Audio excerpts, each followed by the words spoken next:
Lakeland, Florida, July 1988. The kind of summer that never seemed to cool even at midnight. The air hung thick with the scent of citrus groves and gasoline from the highway. Cicadas screamed from the pines. Somewhere in the distance a dog barked once, then fell silent again.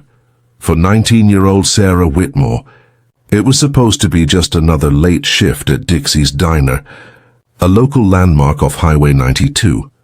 The neon sign flickered pink and white, buzzing faintly against the humidity.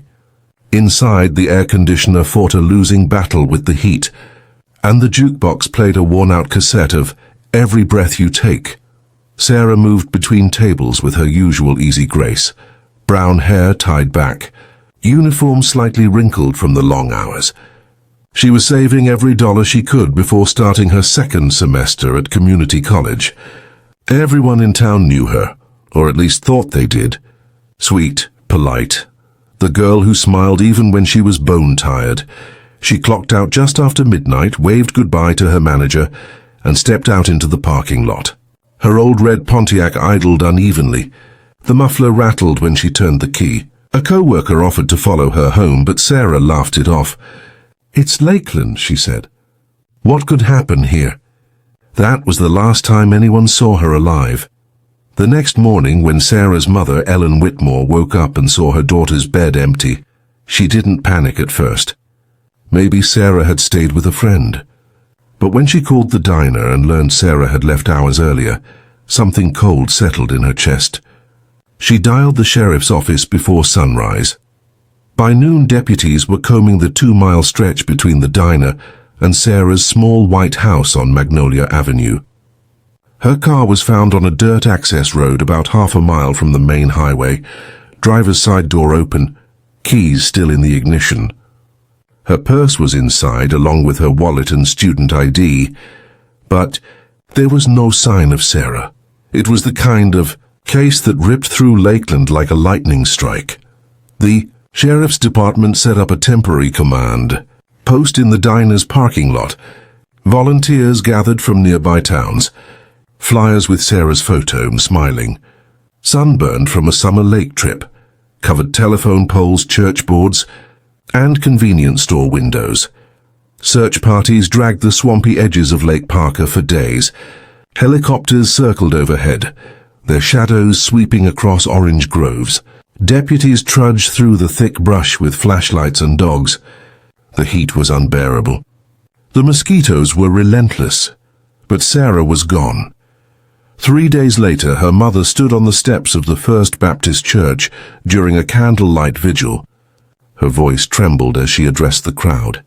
"Someone knows something," she said, "and I need them to come forward before I have to bury my little girl." Her words made the front page of the Ledger the next morning. Beneath the headline, "Search Intensifies for Missing Teen," a black and white photo of Ellen, candles glowing around her, captured a town's shared fear. Investigators worked around the clock. They interviewed everyone who had been at the diner that night, regulars, truckers, teenagers on late coffee runs. One name kept surfacing, Tommy Raines, a 24-year-old auto mechanic who'd been seen talking to Sarah near the jukebox before closing. Raines admitted he'd been there, but insisted he left around 11:30 before she clocked out. He said he went straight home and watched Cheers with his girlfriend. The girlfriend confirmed his story. Detectives checked his car and a blue pickup for any trace of blood or fibers, but with 1988's limited forensic tools, nothing usable turned up. Then there was Earl Dunn, a 45-year-old truck driver who stopped at Dixie's most nights for pie and coffee before his route north.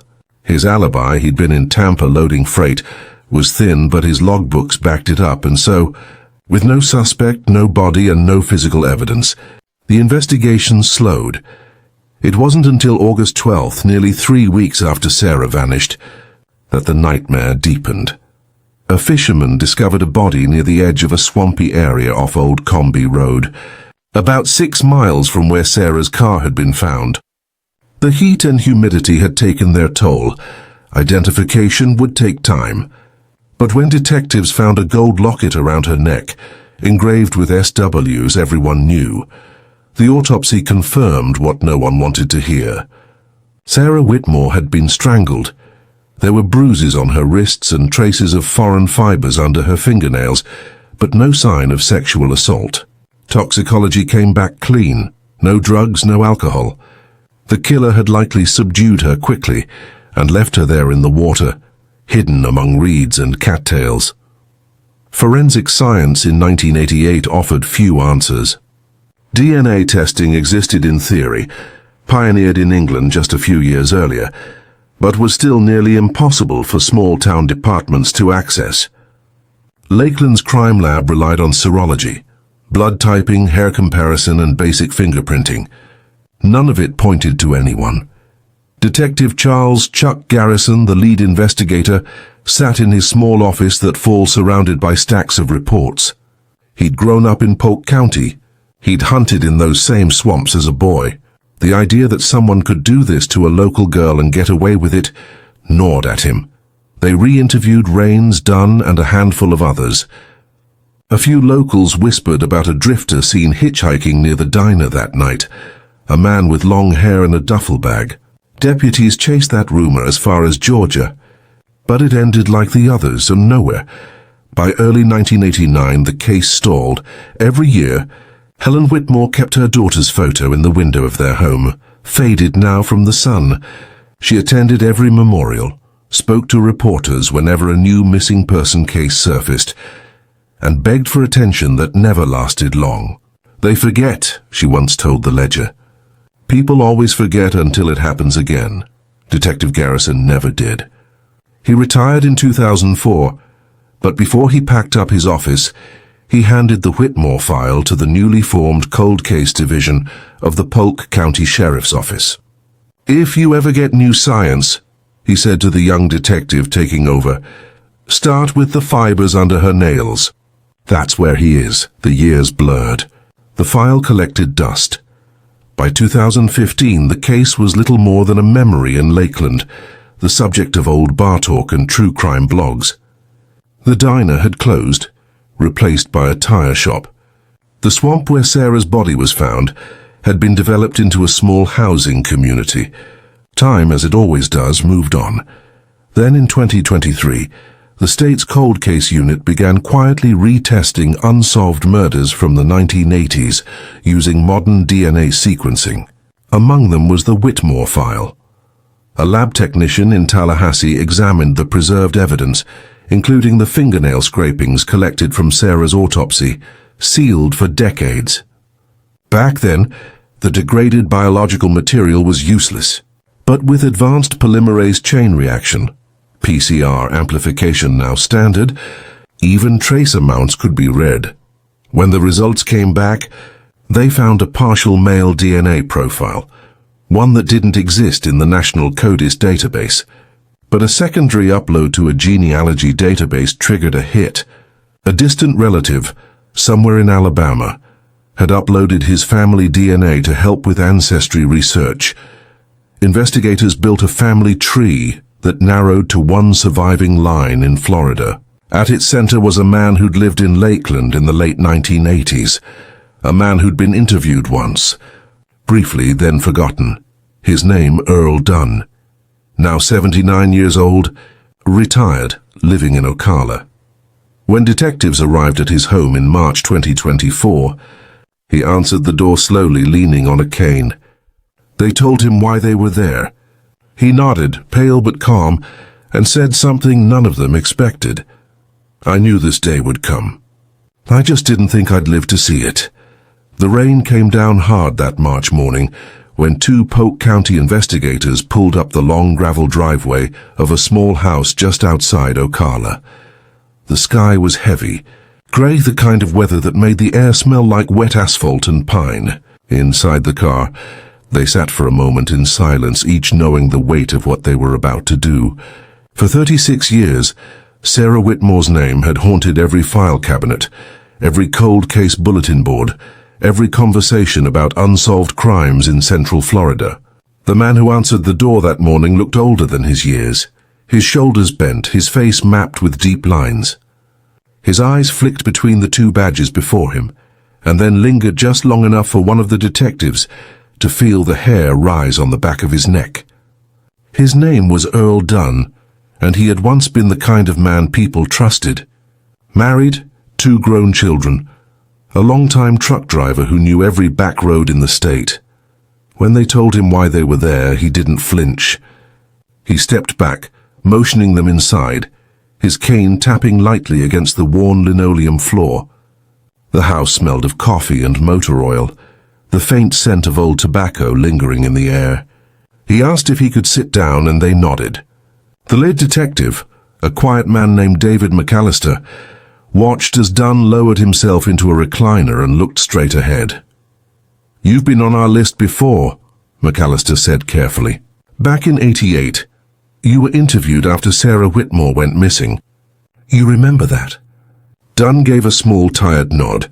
"I remember. Everyone in Lakeland remembers."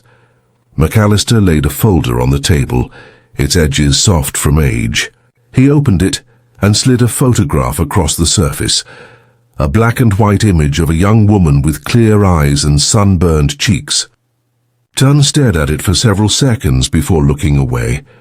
"She didn't deserve what happened to her," he said quietly. "You're right," the detective replied, "and we finally have the evidence to prove who did it." For the first time, something flickered behind Dunn's expression, a shadow, a tightening in the jaw. McAllister explained how modern testing had pulled a partial DNA profile from the fingernail scrapings collected decades earlier, how genealogical research had built a family map that pointed straight to him. The science was irrefutable, and Dunn seemed to know it.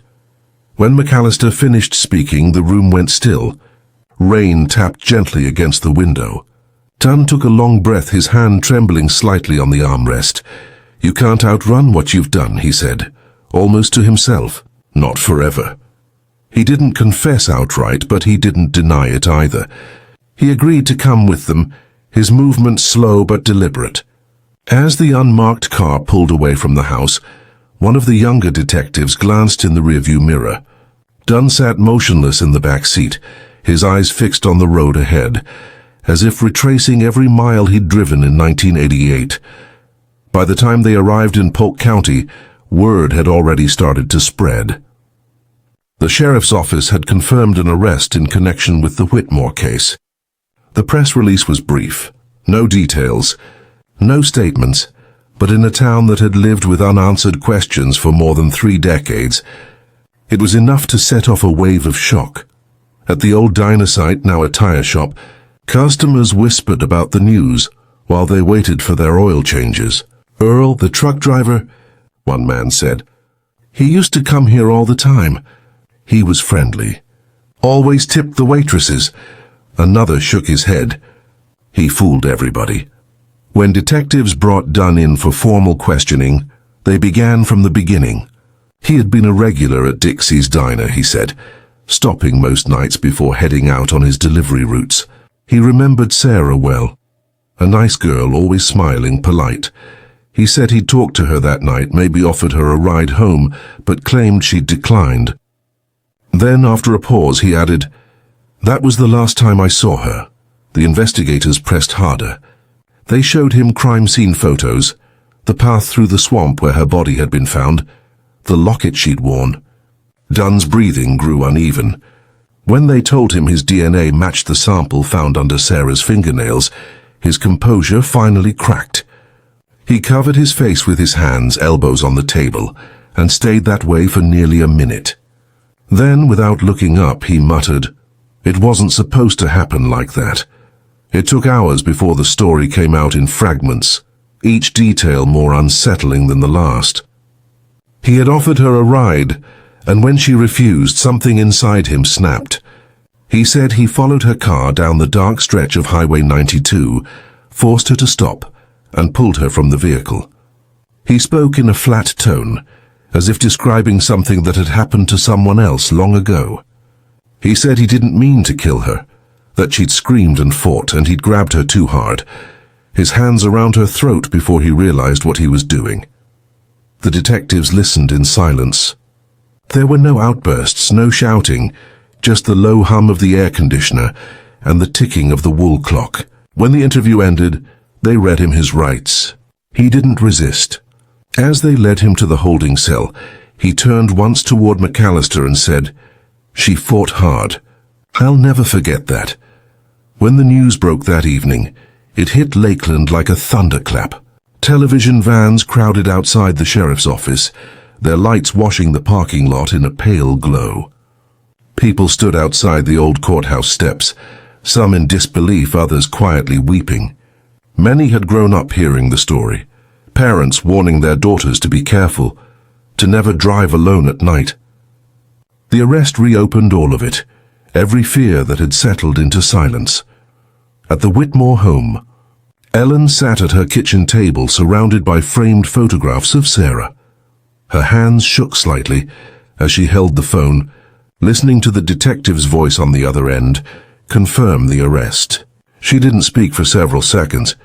Finally, she whispered, "You found him." The words hung in the air, fragile and heavy. For years she had prayed for this call, but when it came, the relief was complicated, equal parts gratitude and grief. She told the detective she wanted to see him face to face, to look at the man who had stolen her daughter's life. In the following days, reporters flooded the quiet neighborhood. Cameras pointed at the small white house on Magnolia Avenue, where a faded ribbon still hung from the porch. Neighbors brought food and flowers. Some of the younger ones admitted they'd only known the story from old newspaper clippings or online forums, but now it felt close, real, part of their town's history again. Detective McAllister kept working through the paperwork that would tie the decades-old evidence to the present charges. Every page told the same story of persistence, of careful preservation, of boxes kept sealed through hurricanes and moves and reorganizations, waiting for the day when technology could finally speak for the dead. He thought of Chuck Garrison, the original investigator long since retired. He called him that evening. Garrison's voice on the other end was soft but clear. "You got him?"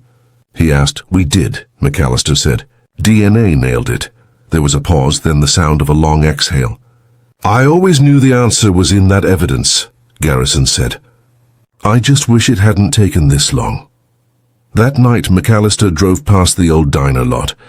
The sign was gone, the building repainted, but in his mind he could still see the flickering pink and white lights, hear the soft hum of the jukebox, the clatter of dishes, Sarah laughing behind the counter. So many nights had passed since then, and yet somehow it felt like the town had been holding its breath for 36 years, waiting for this one moment. The next morning, as the sun broke through the clouds over Lake Parker, Ellen Whitmore stood by the window with her coffee cup in hand. The newspaper lay open on the counter beside her. The headline bold and final, "Arrest made in 1988, murder of local teen." The photo beneath it showed Dunn in handcuffs, his expression unreadable. She didn't smile or cry. She simply whispered, "It's over now," though in her heart she knew that closure was never as clean as people imagined. Her daughter was still gone, her laughter still missing from the world.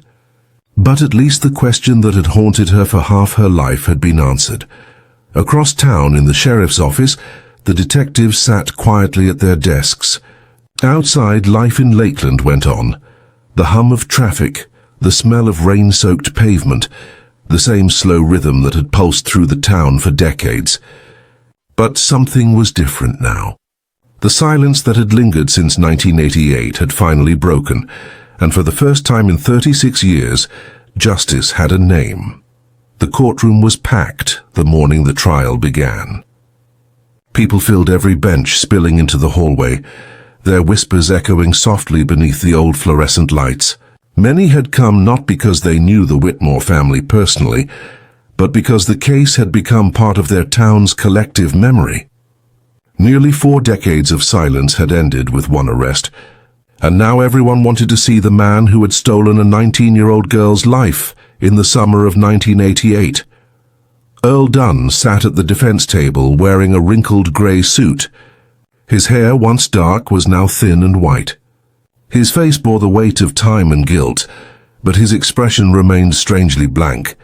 Across from him sat Ellen Whitmore, her back straight, her hands clasped together in her lap. She had waited years for this moment, though she wasn't sure what justice would feel like when it finally arrived. The prosecutor, a calm and meticulous woman in her 40s, laid out the case piece by piece. She told the jury how Sarah Whitmore had disappeared after her shift at the diner, how her car was found abandoned, her body discovered weeks later in the swamp. She explained the early limitations of forensic science, how back then investigators could only dream of what DNA might one day reveal. Then she walked them through the new analysis, how technology had finally caught up to the evidence, how the fingernail scrapings preserved in 1988 carried a hidden truth that had waited decades to speak. When she said the name of the man whose DNA matched, several people in the gallery gasped. Dunn didn't move. He simply stared at the table in front of him, his eyes dull, as though he'd already accepted the outcome. The defense attorney, an older man appointed by the court, argued that the evidence was circumstantial, that contamination over time could have affected the results. He spoke of Dunn's failing memory, his advanced age, his years of good behavior. But the jury listened more closely to the photographs, to the voice of the prosecutor describing the bruises on Sarah's neck, the fibers beneath her nails, the way her mother had stood on the church steps, pleading for help that never came. When Ellen took the stand, the courtroom fell silent. Her voice trembled at first, but she steadied it with the kind of resolve only a mother who has lost everything can summon. She described Sarah's laughter, her plans to study journalism, how she loved the lake and the Florida heat, how she never hurt anyone. She told them about the nights she left the porch light on for years, hoping one day her daughter might somehow come home. "I used to imagine she'd just walk through that door," she said quietly. Her gaze locked on Dunn. "I'd picture her standing there saying it was all a mistake. But I knew better. And he knew too." Dunn didn't look at her. He kept his eyes fixed on the floor, hands folded, lips pressed tight. When it was his turn to speak, he declined to take the stand. His lawyer said he wished to let the record speak for itself, but the truth was, there was little left to say. The DNA had done what words never could. Detective David McAllister testified next, walking the jury through the chain of evidence, the original investigation, the preserved evidence, and the testing that led to the match. He spoke calmly, deliberately, his tone steady.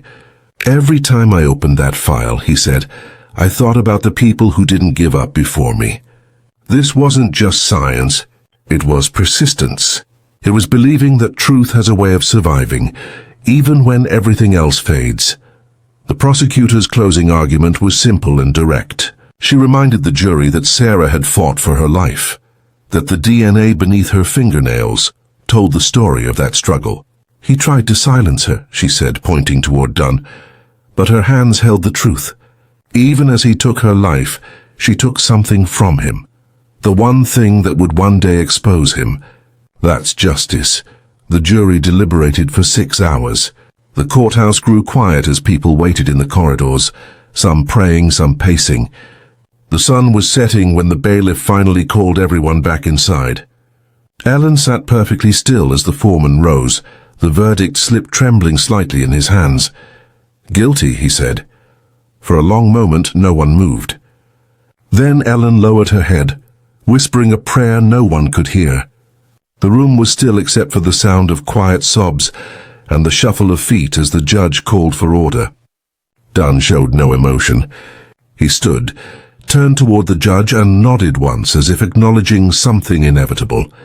The sentence, life in prison without the possibility of parole, was delivered swiftly. Outside the courthouse, a small crowd had gathered. Reporters spoke into cameras as the humid evening settled over downtown Lakeland. Headlights flickered on across the street, catching the faces of those who had followed the story for years. Some were too young to remember 1988, but they had grown up hearing about Sarah Whitmore, about the girl who never made it home. Now her name was being spoken again, this time not as a mystery but as a memory honored. Ellen stepped out into the soft orange light of the setting sun. A reporter asked how she felt now that it was over. She paused for a long moment before answering. "It's never really over," she said, "but I can breathe again." In the weeks that followed, the town felt quieter, as if something heavy had finally lifted. People who had lived through that summer said the nights seemed different, less haunted somehow. The diner lot, now just a strip of pavement with a few rusted poles, became a place where people occasionally left flowers. No plaque, no marker, just a quiet sign of remembrance. Detective McAllister drove by once more months later, after the paperwork was done and the case officially closed. He parked across the street, engine idling, and looked out at the spot where it had all begun. The air smelled like orange blossoms again. He thought about Sarah, about Ellen, about the years that had passed between a vanished girl and a verdict. It struck him how much of justice depended on time, on evidence surviving, on people refusing to forget. He turned off the car and stepped out. The pavement was warm beneath his shoes. Somewhere nearby a radio played an old 80s song, its melody faint in the distance. For a moment, he could almost hear the diner again, the clinking of glasses, Sarah's laughter, the hum of a jukebox that hadn't played in 36 years.